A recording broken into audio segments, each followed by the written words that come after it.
Hey, what's up, everybody? We're live. We're live. We're live. A lot of confusion this morning. Hey, thanks for tuning in to the Recovery Clinic, where we make it pop and we talk all things recovery and addiction. If you don't know, my name is Jimmy McGill. I'm a man in long-term recovery from the disease of addiction, which means I've been clean for 5 years, 9 months, and 18 days. But I'm counting. Who's counting, right? I'm counting. How many minutes? I ain't got the minutes down. Oh. But you never have to use again, and the Recovery Clinic is our way of carrying that to you. So like and follow the page, share it, invite your friends. You never know who might hear the message. Chris, what's up, man? The message, we do recover. You don't ever have to use again, even if you want to. Even if you want to, Chris. There's power in numbers. It's very hard to fall off the edge when you're sitting firmly in the middle. Right. And so we created the Recovery Clinic to do just that, to keep people engaged. Us too. We're in the pool too. And we wanted no confusion when it came to social isolation and social distancing. No, big difference, right? Me being isolated allows a foothold for addiction to take hold of my life again. Yeah, you're and not so in the pack. I need to be connected. Yeah, you're not in the pack. But just because you can't get connected physically doesn't mean you can't get connected digitally. Social media offered a solution. Technology did. Yeah. I said it earlier, a life without fellowship isn't livable. That's hard, ain't it? It is. That's hard. I learned that in a prayer book. Did you? Yeah, doing a Bible study. Jimmy's completely different today. I love this Jimmy today. He was showing us some pictures before the show this morning, and 9 years ago. 9 years ago, just hollow Gold eyes. teeth. Hey, somebody had shut the power off to his eyes. Yeah.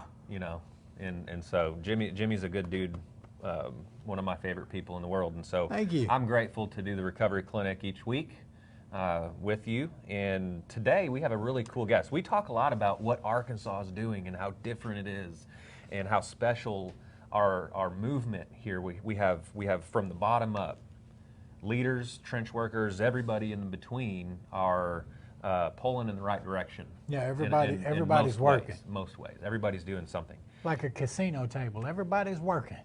Exactly. Even the eye in the sky. Yes, yes. And so we have a guest today. Guest. That is from out of state, that has experienced what we're doing here in recovery in Arkansas. 31 years sober, too. 31 years. That's what I read. 31 years. You got to be a bad man to stay clean and sober 31 years. Yeah, you've been through some things. Yeah, without putting something in you. Yeah. That's amazing. So we want to welcome Jim to the studio. How you doing, Jim? Guys. Hey. Welcome. Thank We're you. so glad you're here. Thank you. All right. So you came to Arkansas a couple of years ago, wasn't it? About 2016 is when I came to Arkansas. Yeah, a few years ago. 2016, and started, jumping right in like you do, like your foundation teaches you to do. Get connected. No, I didn't I know, that's what. I didn't get connected at all. Talk to us about that. I was, working a bajillion hours a week. I was an entrepreneur. I had a business. I had 5 years in, moved the business down here, had some really good help with the state of Arkansas, went through a great accelerator program, but my life had just started revolving around, work with employees and programmers and developers and fundraising, and I was so focused on that business, it actually became my identity. And then, you start hitting rough patches and rough waters, and then you kind of see the plane is going to hit the side of the mountain, and you see this thing going down, you're doing everything to pull up the business and get that thing to go up, and it's not going. And so it hit the side of the mountain. You got to hit the eject button. It hit the side of the mountain, and I'm sitting there and, penniless, without anything, and, my wife is seeing that I'm pretty depressed and pretty messed up, and because my whole identity was tied up in this business, and the doctors were saying, here, try this, you're a little depressed, try this, and I'm trying to survive, and I didn't want to be on the medication. I thought, I've really got to get back and plug into the program. because you get away from your home group. Yeah. I was coming down from St. Louis and you know, had been going to the meetings and started going to the meetings, and it was so amazing because in the meeting that I was going to, it was a noon meeting. There were 100 people there. There were probably 30 of them that had more than 20 years sobriety.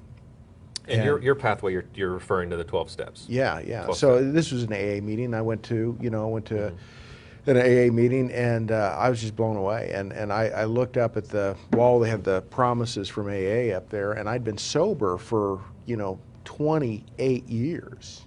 I'm Yeah. going through the worst, most difficult time. How am I going to pay the happen. bills? What am I going to, what am I going to do? Yeah. And I just got in there, plugged in, and said, I got to start working with others because that always helped me. I was kind of concerned about my mental space, very depressed, very upset, and I just plugged into this group of people, and they said, keep coming back and let us love you. And no one knew I had a whole bunch of sobriety, and I didn't feel like I was, working a great program, but I just kept going to those meetings and meeting some great friends and relationships, and I noticed something about Arkansas was completely different. I've been in recovery all over the United States, and I'd never been to a meeting like this, and there were multiple meetings like this. And then I found out, it's not just that meeting. They had, NA, and they had, recovery solutions at different churches. Al-Anon's a big deal. I mean, there's Huge. A woman that has been all over the country and is known for trying to drown her husband in the tub. And it's like seriously committing murder. And it's like, I am insane in this moment. You know what I mean? And so there's a lot of recovery history here. Yeah, my mom was really big into Al-Anon. When I was drinking, I thought it was a cult, but Yeah. she was like, "How's They're your drink drinking?" counters. So I was like, "How's your drinking?" I said, "It's fine. I'm Yeah. just doing just fine, Mom." "How many did you have last night?" "2, the standard, alcoholic answer, Yeah.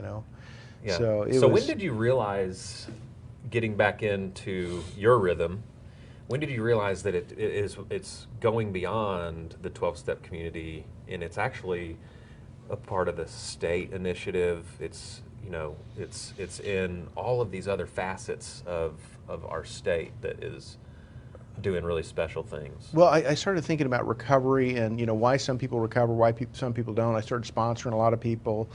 Some I was having great success with. Some, you can't transfer the message to them. You do your best, but they're going to go out and test the water still. And then I start hearing things about this peer recovery specialist. I said, what the heck is a peer recovery specialist?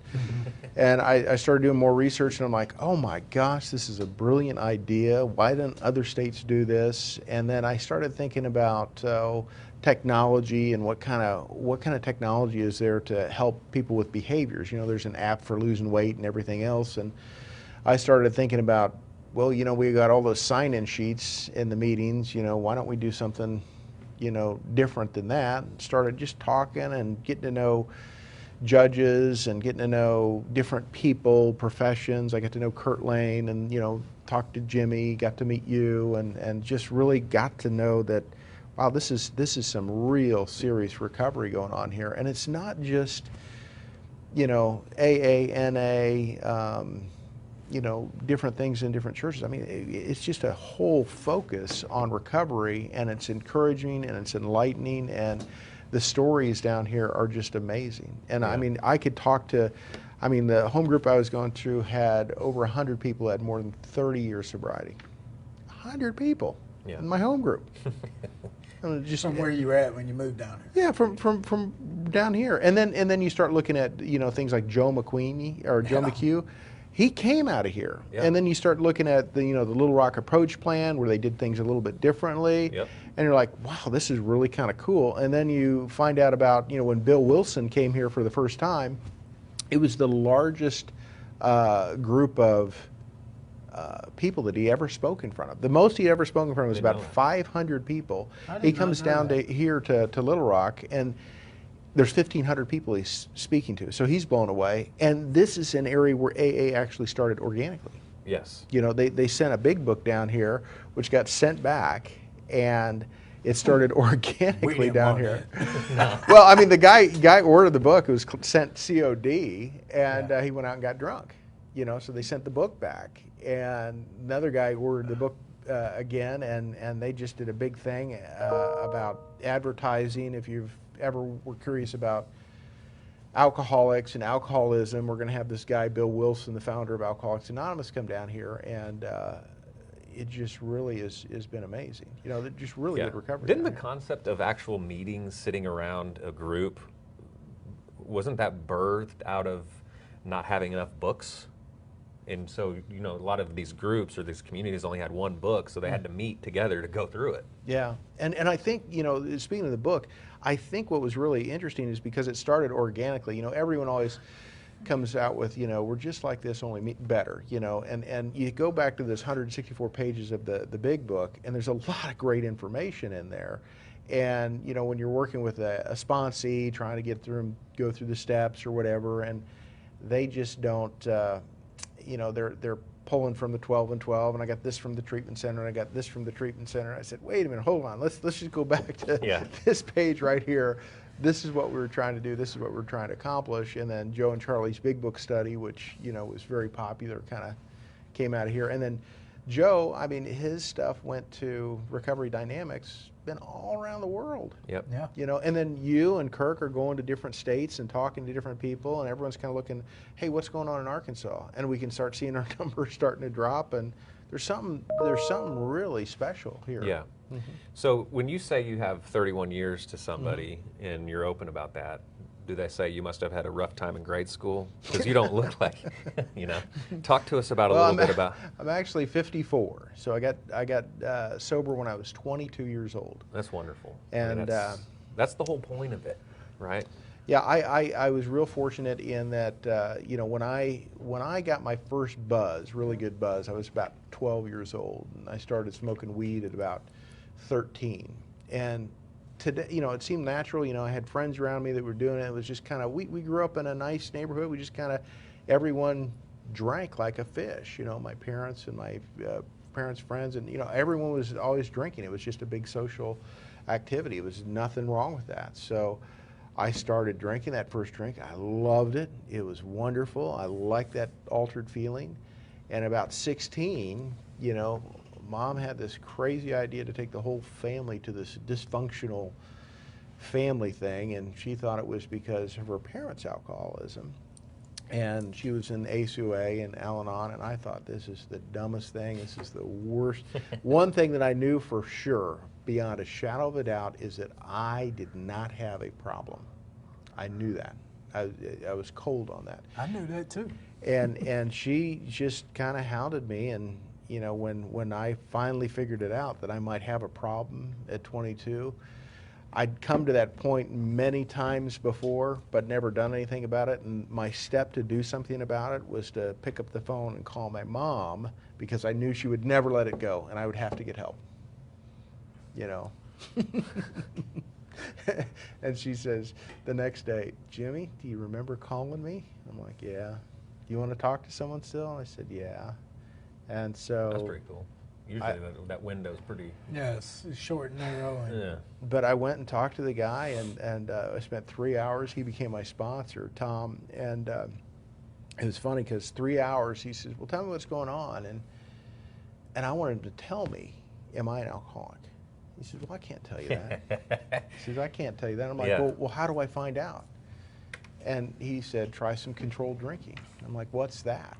You know, 3 drinks a day, you know, for 2 months, you do that, you're not an alcoholic. I'm thinking, this guy doesn't think I'm an alcoholic. No one in their right mind would tell me to go out and have a drink if I didn't know. And I did that one day.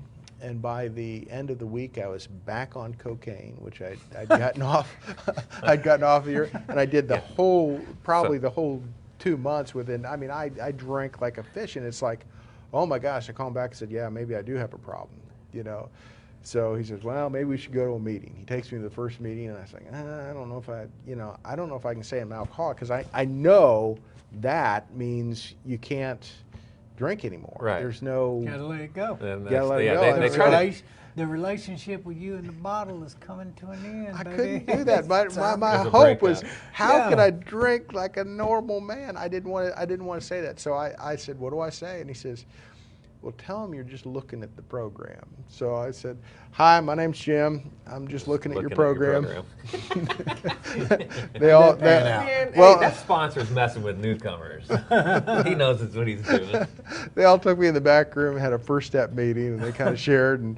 And so, I mean, it was kind of, you That's know, great, though. I would Yeah. get sober for a little bit, binge drink on the weekend. Then, wow, I got a problem. I'd get sober, you know, binge drink. And then it finally came to a head when I was going out. I was at a bachelor party, and I said, okay, I'm not going to drink. I'm not going to drink. You know, they're at a bar, and I'm drinking club sodas. Everyone's else having beer. And then, you know, without thinking, you know, I was hammered.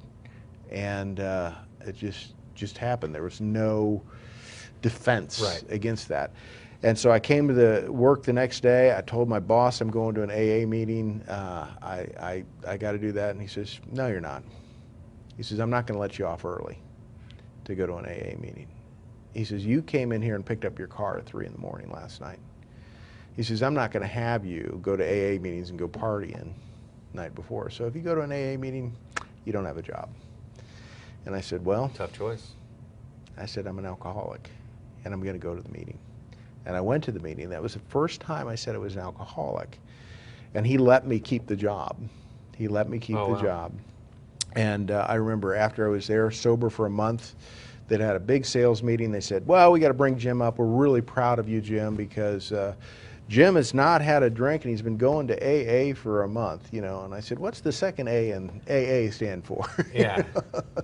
So my anonymity It went. was gone from the beginning. Gone from the beginning. But, you know, it started down that path, and I just, you know, in sobriety, you're going to have tough, difficult times. And it's so important to just have that connection with other people in recovery. Absolutely. And there's the fellowship, and then there's a program, and you've got to do some work on yourself. Yep. And self-improvement and personal Well, that was one of the development. first things you did was Mhm.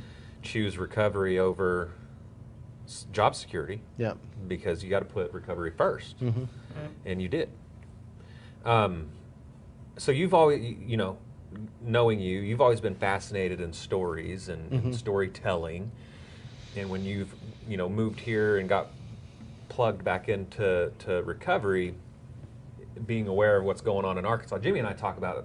There's this big disruption. Mm-hmm. It's hard to put our finger on exactly what's going on, but you're starting to connect these dots and making yeah. making sense out of everything that's going on. Well, and I think it's a And- story and- that needs to be told, and too. you are. Why don't you tell the audience what you've been up to? So I said, let's make a video series. Let's make a documentary video Mm-hmm. series. So let's make a documentary on what's going on here. Maybe we can help some other states. Maybe we can help some other people in recovery. And you know, Jimmy's story, unbelievably amazing. Your story, unbelievably amazing. And there's some just incredible things that are going on. So I come up with this idea, and I send you guys both an email, and you guys are like, man, who is this guy? What's he doing? And then, True story. and then I get together with you, and we have a coffee, and I'm like, okay, this is my idea. And you're like, oh, yeah, this is good. And then you got to talk to Jimmy. So I called Jimmy, and she was like, what's this about? I don't know. You know. So Jimmy and I get together, and Jimmy's like, oh yeah, this is good. You got to talk to Kurt. Yeah. So That's the way it went. and then I'm talking to the filmmakers, you know, the guys that are really good at, you know, filming and doing this, and they're like, okay, you know, let's hear about it. And then we did that first interview with you and Kirk, and they were just like, oh my gosh, there's something here. There's really something here. Yeah. And so they started getting excited about it, you know, and it's fun because all the filmmakers and all the people who've gotten involved with this, photographers, or, you know, anybody that I talk to, it's like, you know, I know somebody, or I have a family member, and they share these stories that are. Do we know, Jim, what we're naming the documentary yet? No. No. I have a working title. Oh, It's juicy? This gonna be juicy? Let us hear it. What's the working title? it's called The Next Best Fix, and that's kind of where we're working at it. I don't like it. No, I'm teasing. I love it. Yeah.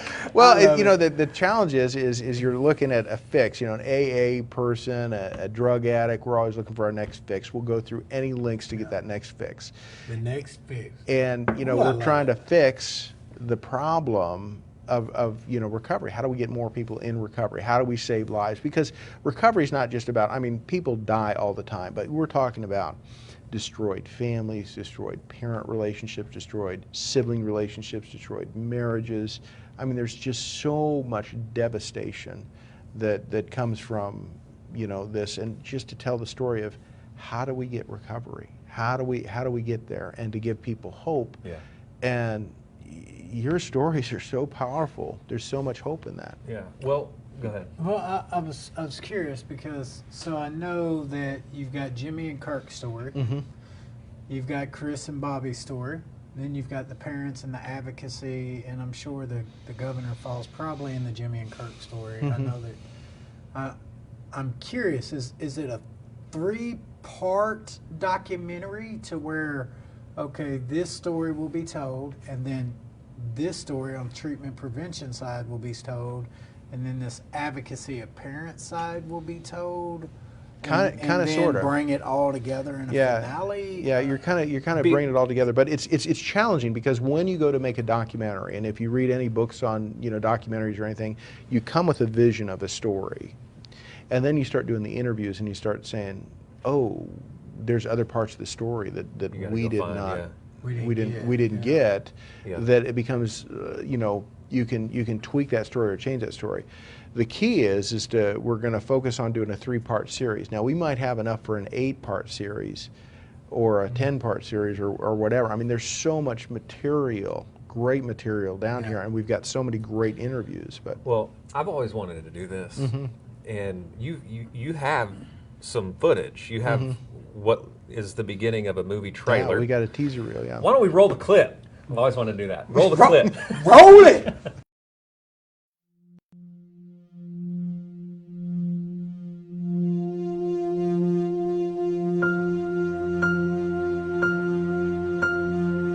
Growing up, I had been in an atmosphere of drug use, violence. My dad died an active addict. I can literally remember being 5 or 6 years old and having to hold his arm off in my grandfather's kitchen so he could find a good vein. First substance I used was alcohol and marijuana, but what led to that, my gateway drug, was childhood trauma. I was about 22, 23 years old, I guess, when I finally encountered him the first time. He had been a cop, a detective, an undercover narcotics agent. Like, he'd been knocking people off in the streets, throwing them in jail for as far back as I can remember. This guy was notoriously known to get his person. So my knowledge of Kirk Lane started way before my first encounter with him. He's the freaking boogeyman.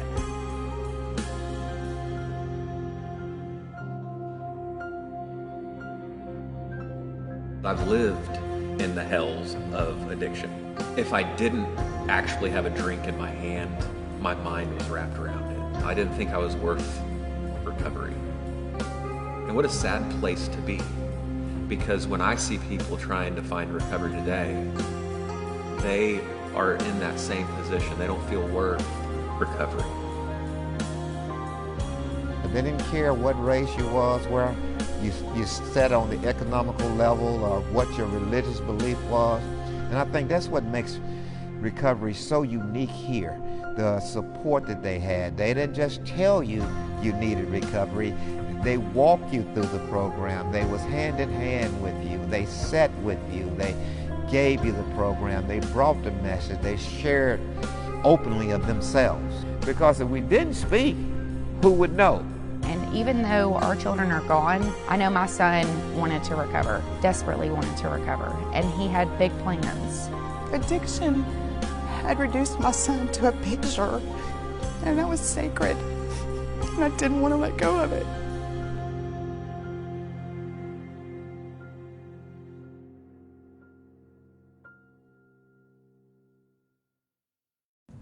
And just like that, a message of hope that clarified with a magnifying glass the unique magic that is happening in Arkansas. Getting ready to put a megaphone to it. Give us a megaphone and let recovery people speak up and speak out. Boy, we're going to be on TV. So, Jim, talk to us a little bit about what it takes to get something like this off the ground. I mean, you're wanting to tell this story, and, you know, right now we're in our country is in the middle of an addiction crisis. I always refer to it as a polysubstance use crisis. Mm-hmm. The opioid epidemic gets a lot of coverage because of, you know, fentanyl being so deadly and other drugs being mixed together. But in a time right now with our pandemic and so much uncertainty that Americans are facing, everyday people are struggling. In addition to our population that we serve and are a part of. So talk to us about not only the importance of getting this story together, but how do you give it lift? How do you get something out there like this? Well, you know, you just start doing it. You just, you know, the challenge with me is if I have an idea, I always jump into it and kind of run with it. And so one of the key is to have good storytellers, as far as good editors and videographers, having, you know, good equipment to capture it. But then the other side of it is to have a good story to tell. You know, I mean, when you start looking at, you know, having these good stories, that's the key to, you know, having a good video product or a good movie or a good documentary.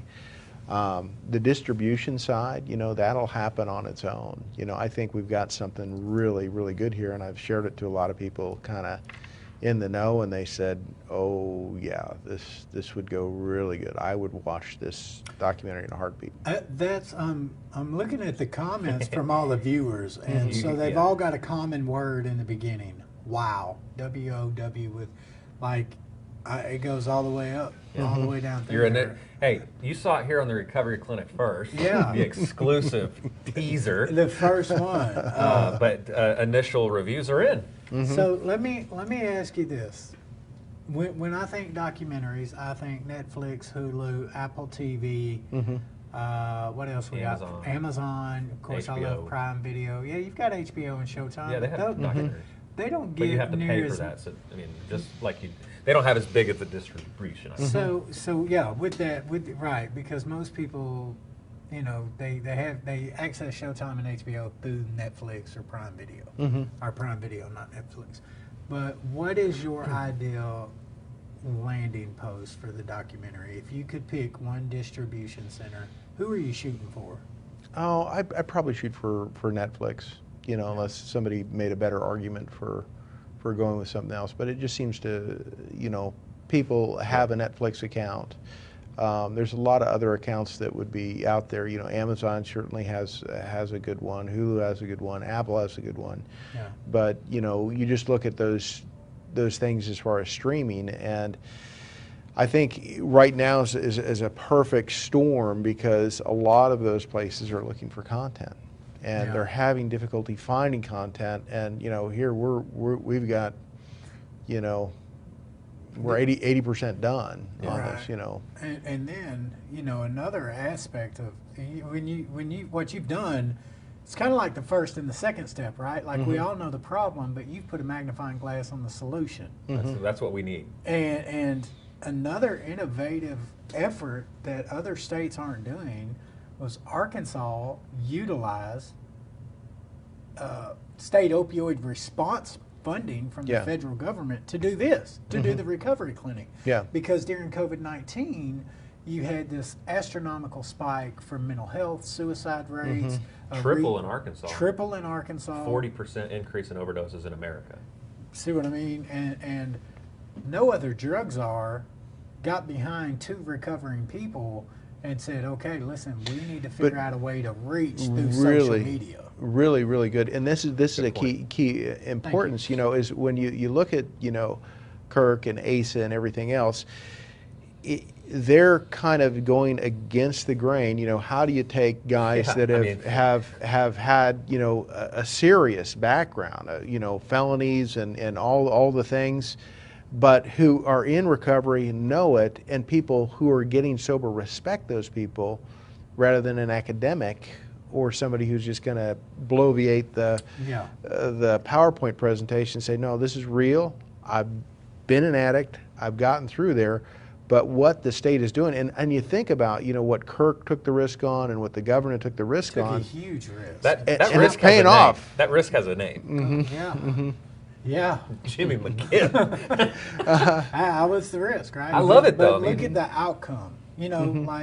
And so for a long time, I did look at it as taking a risk. But knowing who I am today and the character I have, and I'm a God-centered person. Yeah. I know that bad people endanger good morals. And so I'm not really the risk I used to think they were taking. But I get it. I understand completely what you're saying. They completely challenged the status quo of America. They went against, well, this is what we've always done. Yeah. And there was some major backlash. Oh, they got some heat. I've heard this quote: "The first person through the walls gets the bloodiest." Oh, well, beat me up because I. You know what I mean? I mean, they Yeah, my being the first is not always easy. Right, and I can't tell you. I can tell you what Kirk Lane has endured some lash over hiring a felon. You know what I mean? And the governor believed in him to the point that we changed state law, that people like myself could work for state agencies, because we had such good results. And the wording of previous laws binded our hands from allowing us to have people like us. Yeah, I think too. You can't. You can't fit Jimmy into the little box, too, in a bureaucracy. Okay, he's working for the state. I know. They want things to be done by the book. It's very difficult. I think they could accept felony more so than Jimmy. What is Jimmy going to do, bouncing around, doing all these things with peer recovery and creating this stuff from scratch? That I think was probably more uncomfortable than anything. But now here it is. Yeah. A few years later, and you've got. I mean, peer recovery is a well-respected field in Arkansas. Yeah, and becoming, as we speak, a standalone profession. But here's the deal. What they didn't expect to get was a person of my characteristics and history supervising, developing, and implementing 16 different programs. Most state directors throughout DHS have 3 or 4 programs and projects that they oversee with a full staff. I've got 16 and no staff. Well, that's what happens when you're 16. Get results. At the state, they're going to throw all those on him. Yeah, they they can get all those programs for one salary.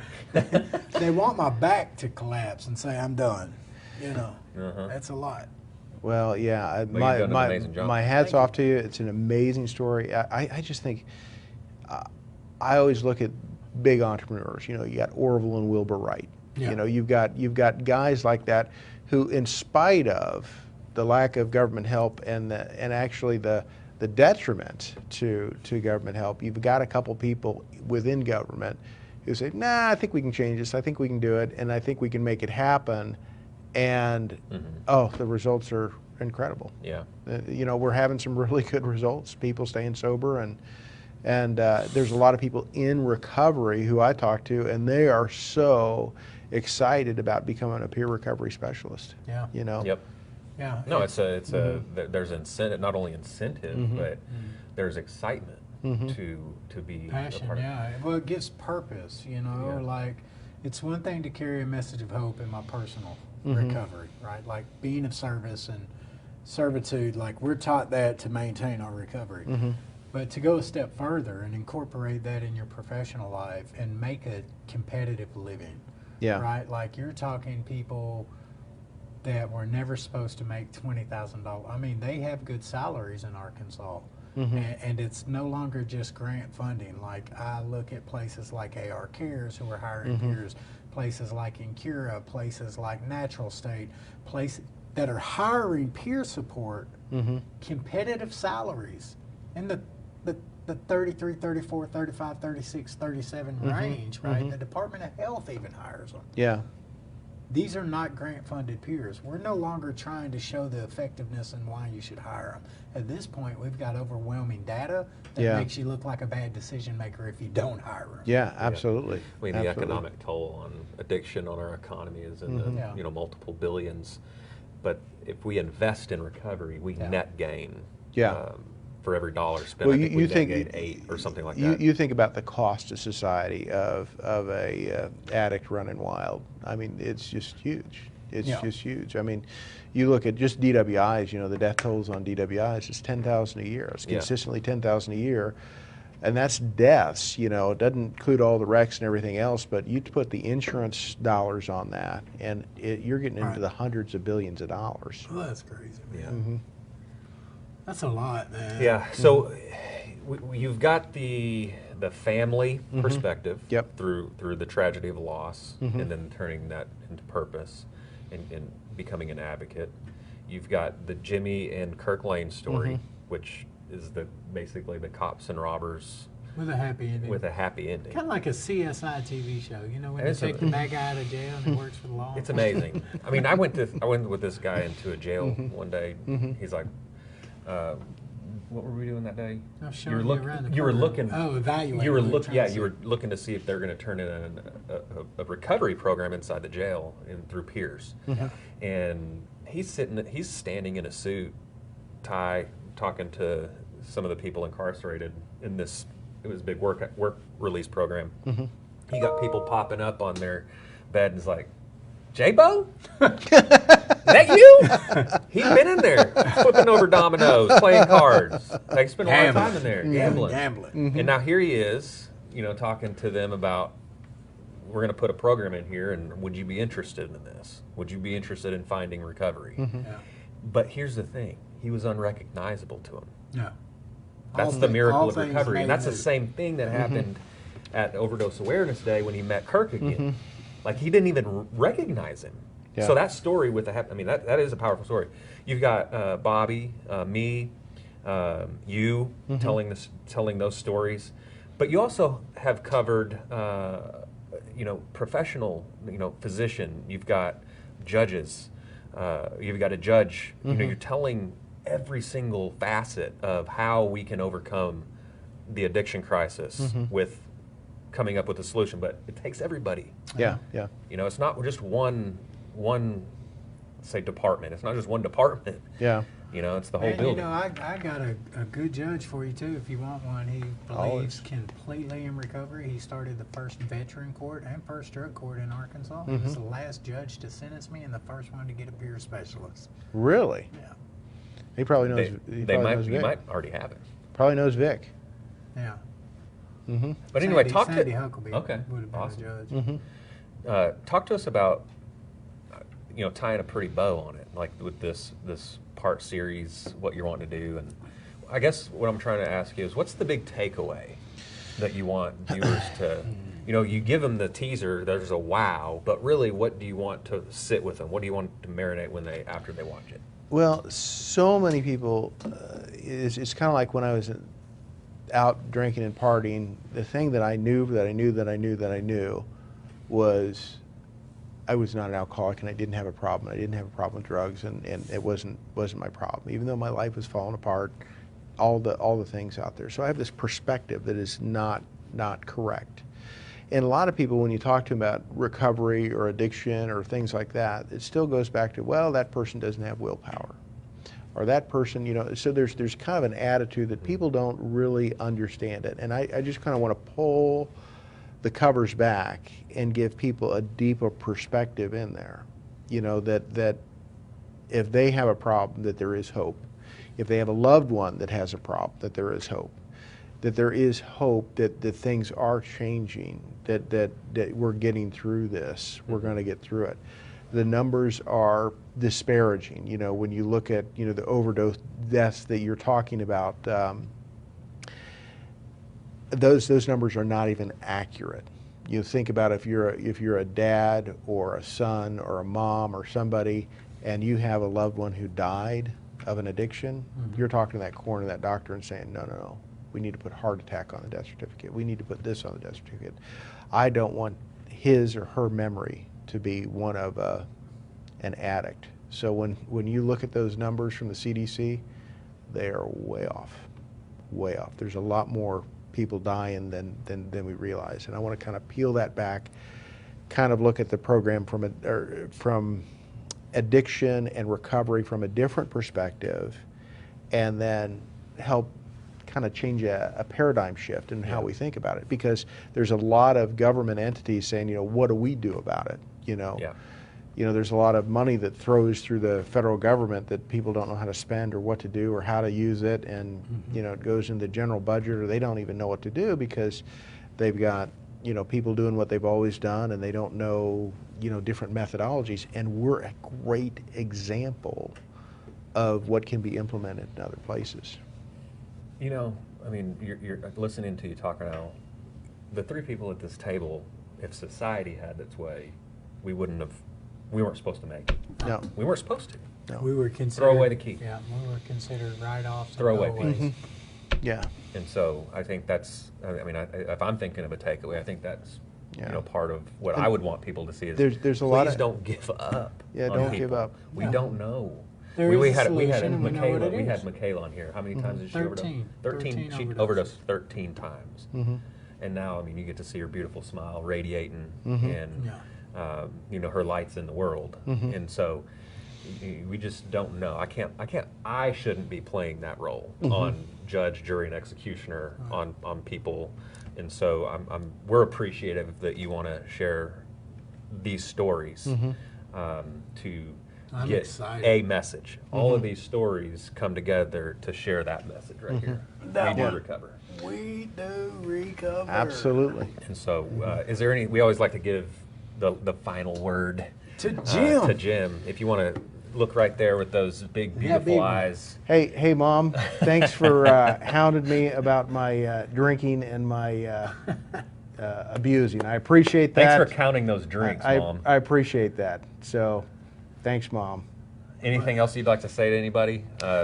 Yeah, we are funding this film through independent investors, and we do have an Indiegogo page set up. We're going to post that up We'll there. share that. So if you want to contribute, however little, Why however are you much. going that route instead of? Because I think there's a lot of people who want to just give a little bit. They want to get their name in the credits or whatever, and they just want to give a little bit. It's easier to do sometimes than. And also, I think is it also true that if you went and shopped it around at some of these larger networks, that they may want to change the story? Yeah, they're going to change the story. They want to have control. They want to have this. They want to have it. It's like, okay, you're going to use our film crew. We're going to tell the story that we want to do it and everything else, and you lose a lot of creative direction, and there's a story or a vision that you're kind of coming with it, and it gets really hard to. And it's the golden rule. Whoever's got the gold makes the rule. Yeah. So I think it's that important to differentiate. The reason Makes a lot of sense to me. The reason it's staying independently funded is to control the narrative and to be able to tell a story, because you're in Arkansas, you see it, and you know how to share it, you know how to tell it. So. Yeah. It's good. And this story, hopefully, it'll keep expanding and keep growing. It's good, man. All right. Jimmy, you take us out. We love you guys. Remember, if you trigger yourself during the holiday, instead of picking up that sack, pick up that phone and send Chris and I a message at the Recovery Clinic. We can get you hooked up. We've got state-funded providers, regardless of your insurance. We've got recovery housing we can connect you with. We can help you with detox, whatever you need. Don't use. You never have to again. And we'll see you next Wednesday at 11 a.m.